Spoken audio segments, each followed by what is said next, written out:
Charge पढ़ के सुनाया गया और उसके बाद ये भी लिखा हुआ था कि जी चार्ज उनको कहा गया शाह महमूद कुरैशी साहब और इमरान खान साहब को कि आप इसके ऊपर दस्तखत और अंगूठा लगाएं और उन्होंने उससे इनकार किया। अब ये बात जो है मैंने वहाँ पे मौजूद अपने साथ सारे साथी वकला से भी पूछी, खान साहब से भी पूछी और शाह साहब से भी पूछी कि क्या आपको ऐसी कोई बात अदालत की तरफ से कही गई थी, क्योंकि हमने तो नहीं सुनी थी। तो खान साहब ने और शाह साहब ने क्लियरली ये पैगाम दिया है और ये बताया हमें कि उन्हें बिल्कुल अदालत ने ऐसी कोई बात नहीं की थी कि आप दस्तखत करें या अंगूठा लगाएं। अगर ऐसे कहा जाता तो हमें पता चलता कि फ़र्द जुर्म आयद की जा रही है और हम उस पर अपनी ऑब्जेक्शन भी रेज़ करते, जहां दस्तखत करते वहां ऑब्जेक्शन इन राइटिंग भी देते। तो ऐसा कोई तरीक़ेकार जो है वो कल हुआ ही नहीं है। आज की जो बाकी प्रोसीडिंग हुई उसमें कल एक सेक्शन 14 की ऑफिशियल सीक्रेट एक्ट की प्रोसिक्यूशन ने एप्लीकेशन दी थी कि this trial should be conducted in camera to the exclusion of the public, यानी कि आम आवाम के बग़ैर इसको ट्रायल को इन कैमरा किया जाए। अब वो जो कल एप्लीकेशन थी उसमें बड़ी मज़ेदार बात लिखी हुई है जो आज हमने अदालत के आगे उठाई, जिसमें ये लिखा हुआ था कि जी क्योंकि चार्ज फ्रेम हो चुका है, अब अगली तारीख पे एविडेंस के लिए रिकॉर्डेड है, एविडेंस में कई खुफिया बातें आ सकती हैं तो इसलिए इन कैमरा किया जाए। हमने आज अदालत से इस्तफसार किया कि प्रोसिक्यूशन को कैसे पता था कि आज चार्ज फ्रेम हो चुका है और फिर एविडेंस के लिए चीज़ रिकॉर्ड होगी। दूसरा ये एप्लीकेशन फिर उन्होंने कहा कि जी हमने मौके पे दी हमें जब चार्ज फ्रेम हो गया, लेकिन वो जो एप्लीकेशन थी वो टाइप्ड फॉर्म के अंदर थी। हमने ये भी एतराज़ उठाया कि हम तो सवाए कलम और कागज़ के अंदर और कुछ लेके नहीं जा सकते, अंदर टाइपिंग कैसे हो सकती है। बहरहाल इस सारी चीज़ के बावजूद आज इसके ऊपर प्रोसिक्यूशन ने भी बहस की और हमने मुकम्मल दलाइल दिए कि कैसे इन कैमरा ट्रायल इस मामले में नहीं होना चाहिए। इस मामले का जो चलान है वो वही है जो चलान पिछले ट्रायल के लिए दिया गया था, जिसको इस्लामाबाद हाई कोर्ट ने कलादम करार दिया। कोई नई चीज़ ऐड नहीं हुई। जो प्रोसिक्यूशन की एप्लीकेशन है उसमें कुछ आइडेंटिफाई नहीं किया गया कि ऐसी क्या नई खुफिया दस्तावेज़ात या ऐसी बातें हैं जिसकी वजह से अब वो समझते हैं कि इन कैमरा ट्रायल करना चाहिए। तो वो सारे मामला जज साहब के आगे अदालत के आगे रखे गए, उसके ऊपर कोई फ़ैसला नहीं हुआ। आज जो है अदालत ने अपनी हेयरिंग जो है वो मौखर कर दी है।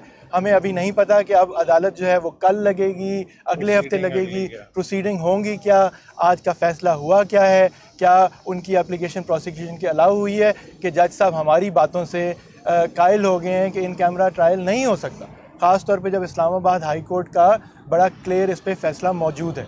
सो ये और जजमेंट अवेटेड है उसमें, तो इसलिए हमें देखना चाहिए। खान साहब की फैमिली ने आज मायूसी का इजहार किया, क्या आप इसको जस्टिफाई करते हैं क्योंकि आप खुद इस प्रोसीडिंग का हिस्सा है? क्या वाकई आप लोगों को इंसाफ नहीं मिल रहा और ये राइट टाइम है कि आप लोग इंटरनेशनल कोर्ट में जाएं?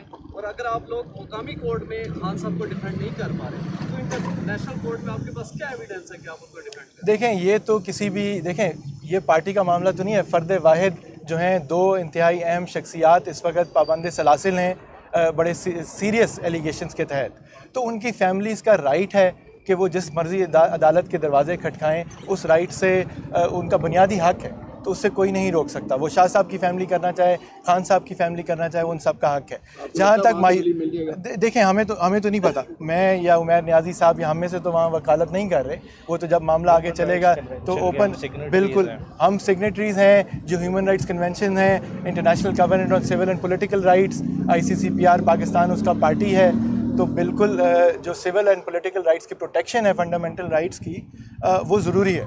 लेकिन मैं ये बात करूँगा, आपका सवाल ये था कि क्या मायूसी हो रही है कि नहीं हो रही। देखें we are lawyer officers of the court. हम अदालत का एहतराम करना चाहते हैं, करना जानते हैं, अदालत से ये भी चाहते हैं कि वो हमारा भी एहतराम करे।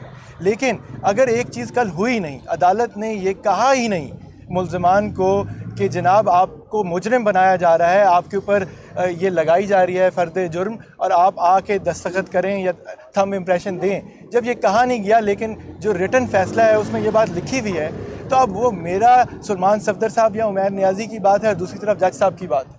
अगर ये ओपन ट्रायल होता, आप सब वहाँ मौजूद होते, इंडिपेंडेंट मीडिया वहाँ मौजूद होता, तो ये बात मेरी या किसी और की बात ना होती, ये क्लियर होती। अब ये बात मुबहम हो गई है और ये हर कोई अपनी पोजीशन ले सकता है। जब हम इस फैसले को आला अदलिया के आगे लेके जाएंगे, अदलिया कहेगी कि नीचे ऑर्डर के अंदर लिखा हुआ है कि ये कहा गया था और उन्होंने इनकार किया। अब हम उस पर क्या एविडेंस प्रोड्यूस करेंगे कि नहीं कहा गया था और ऐसे नहीं हुआ था, क्योंकि कोई सबूत ही मौजूद नहीं है। तो इसलिए बड़ा ज़रूरी है, इसलिए आज हमने मुकम्मल ये बहस की कि इन कैमरा ट्रायल नहीं हो सकता, वो भी इतने संगीन मामले का।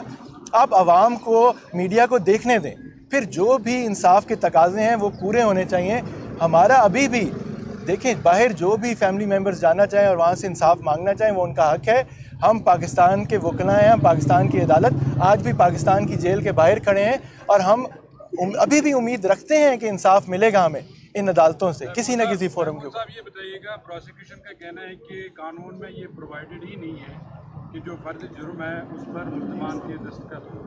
दूसरा ये बताएगा, कल जो कन्फ्यूजन क्रिएट की गई है आपकी जानिब से भी, उस तरफ से भी, कि फर्द जुर्म आयद नहीं हुई है, जज साहब ने भी कहा कि फर्द जुर्म पढ़कर सुनाई गई है, इस पर क्या कहेंगे? देखिए, मैं इसके ऊपर पहली तो बात ये कहूँगा कि ये हमारे या अदालत के कहने की बात नहीं है कि थंब इम्प्रेशन या सिग्नेचर चाहिए थे कि नहीं। जो मैंने आपको अभी बताया है कि जो उनका कल का फैसला है, जो हमने आज पढ़ा है अदालत में, उसकी कॉपी नहीं मिली, सिर्फ हमें पढ़ाया गया, उसमें ये लिखा हुआ है कि अदालत ने ये पूछा मुल्ज़िमान से कि आप सिग्नेचर करना चाहेंगे, थंब इम्प्रेशन देना चाहेंगे, तो उन्होंने उससे इनकार किया। मैं इस बात पे कह रहा हूँ कि ये चीज़ हुई ही नहीं, ठीक है। सो ये कैसे आगे चल सकती। दूसरी बात है, कल हमारी इसके ऊपर बहस ही नहीं हुई थी। कल जो सारी बहस थी वो ये थी कि चार्ज फ्रेम नहीं हो सकता, बिकॉज हमें मुकम्मल दस्तावेज़ात नहीं दी गई थी, और जो पाकिस्तानी कानून कहता है कि 7 दिन का वक्त चाहिए फराहमी ऑफ दस्तावेज़ात पूरे चलान की कॉपी मुहैया करने के बाद। ये अदालत ने माना है। प्रोसिक्यूशन से आप चाहे अगली दफ़ा सवाल पूछ लें कि क्या कल 13 तारीख को हमें अदालत में CDs नहीं दी गई थी, या उससे पहले, एक दिन पहले, और कल मिसिंग पेजेस नहीं दिए गए थे। अब उसके बाद 7 दिन कब पूरे होंगे? वो तो अगले हफ्ते होंगे। तो अगर वो 7 दिन पूरे ही नहीं हुए तो चार्ज कैसे फ्रेम हो सकता है? और वो भी चार्ज उस तरह, जब हमें पता ही नहीं कि हमें वो चार्जशीट इसलिए पढ़ के सुनाई गई कि चार्ज फ्रेम कर दिया गया।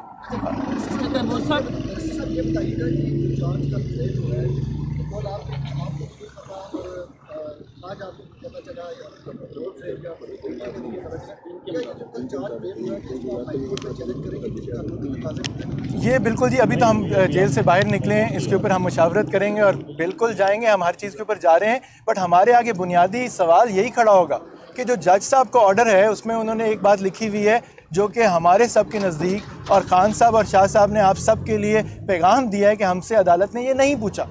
अब या तो वो गवाही के लिए शाह साहब और खान साहब को अदालत बुलाएं, वो आके कह दें हाई कोर्ट के अंदर कि जी हमारे से ऐसा कोई सवाल नहीं किया गया, तो ये इस बात में क्लैरिटी कैसे आएगी। इसलिए ये बुनियादी, इस चीज़ से तो ये बात वाज़े हो गई है, और कि ओपन ट्रायल होना, मीडिया का, इंडिपेंडेंट मीडिया का वहाँ मौजूद होना इंतहाई ज़रूरी है। तो इसलिए ये मामला तो उसके बगैर मेरे ख्याल में आगे चलना ही नहीं चाहिए। बहरहाल हम अदालत में आते रहेंगे। दो चीज़ें सवाल है, बस ये बता दें कि आप जिन दो अहम शख्सियात की बात कर रहे हैं, ज़ाहिर आप उनके वकील भी हैं, बस ये बता दें कि इतना बड़ा फैसला इंटरनेशनल जाने का वकला से मुशावरत के बगैर तो मुमकिन नहीं है। आपका इसमें मशवरा क्या था कि आपको उम्मीद है इंटरनेशनल? देखें, वो अभी तो गए नहीं हैं कोर्ट में, जब जाएंगे उसके बच्चों का फैसला है। उन्होंने उनके बेटों का नाम लिया, उनके बेटों की वहाँ पे अपनी लीगल टीम मौजूद होगी, उन्होंने उनसे कंसल्ट किया होगा, बेहतरीन वकला वहाँ मौजूद हैं, तो उसके ऊपर वो बात कर सकेंगे। हम तो आपके सामने रोज़ अडियाला जेल आते, अडियाला अदालत आते हैं पेशी के लिए। उमैर नियाज़ी साहब, दो चीज़ें जी खान साहब ने कही हैं, क्लैरिफाई